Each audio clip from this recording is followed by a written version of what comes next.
ವಾರಕ್ಕೆ 7 ದಿನಗಳು ಹೇಗೆ ಬಂದವು? ಒಂದು ದಿನ ಅಂದರೆ 24 ಗಂಟೆ, ಒಂದು ತಿಂಗಳು ಅಂದರೆ 30 ದಿನ, ಒಂದು ವರ್ಷ ಅಂದರೆ 365 ದಿನ.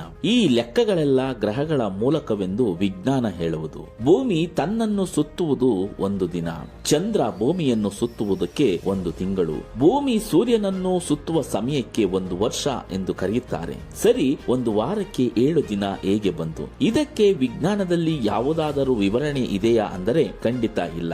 ಬೈಬಲ್ನಲ್ಲಿ ಇದಕ್ಕೆ ಉತ್ತರವಿದೆ. ಆದಿಕಾಂಡ ಪುಸ್ತಕದ ಮೊದಲ 2 ಅಧ್ಯಾಯಗಳಲ್ಲಿ ದೇವರು ಆಕಾಶವನ್ನು ಭೂಮಿಯನ್ನು 6 ದಿನದಲ್ಲಿ ಉಂಟು ಮಾಡಿ 7ನೇ ದಿನದಲ್ಲಿ ವಿಶ್ರಾಂತಿ ಪಡೆದರು ಎಂದು ಹೇಳುವುದು. ಹಾಗಾದರೆ ಈ ವಾರದ ವಿವರಣೆಯನ್ನು ವಿಜ್ಞಾನ ಹೇಳಲಿಲ್ಲ, ಬೈಬಲ್ನಲ್ಲಿ ಇದಕ್ಕೆ ಉತ್ತರವಿದೆ. ಇದರಿಂದ ನಾವು ತಿಳಿದುಕೊಳ್ಳಬಹುದು, ಬೈಬಲ್ ಎಂಬುದು ಒಂದು ವಿಜ್ಞಾನ ಇರುವ ಪುಸ್ತಕ.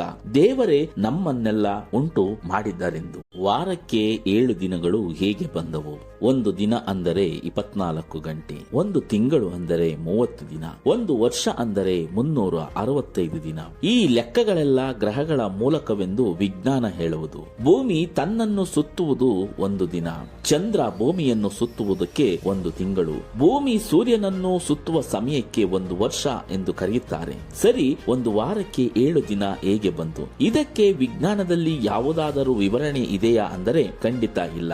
ಬೈಬಲ್ನಲ್ಲಿ ಇದಕ್ಕೆ ಉತ್ತರವಿದೆ. ಆದಿಕಾಂಡ ಪುಸ್ತಕದ ಮೊದಲ 2 ಅಧ್ಯಾಯಗಳಲ್ಲಿ ದೇವರು ಆಕಾಶವನ್ನು ಭೂಮಿಯನ್ನು 6 ದಿನದಲ್ಲಿ ಉಂಟು ಮಾಡಿ 7ನೇ ದಿನದಲ್ಲಿ ವಿಶ್ರಾಂತಿ ಪಡೆದರು ಎಂದು ಹೇಳುವುದು. ಹಾಗಾದರೆ ಈ ವಾರದ ವಿವರಣೆಯನ್ನು ವಿಜ್ಞಾನ ಹೇಳಲಿಲ್ಲ, ಬೈಬಲ್ನಲ್ಲಿ ಇದಕ್ಕೆ ಉತ್ತರವಿದೆ. ಇದರಿಂದ ನಾವು ತಿಳಿದುಕೊಳ್ಳಬಹುದು, ಬೈಬಲ್ ಎಂಬುದು ಒಂದು ವಿಜ್ಞಾನ ಇರುವ ಪುಸ್ತಕ.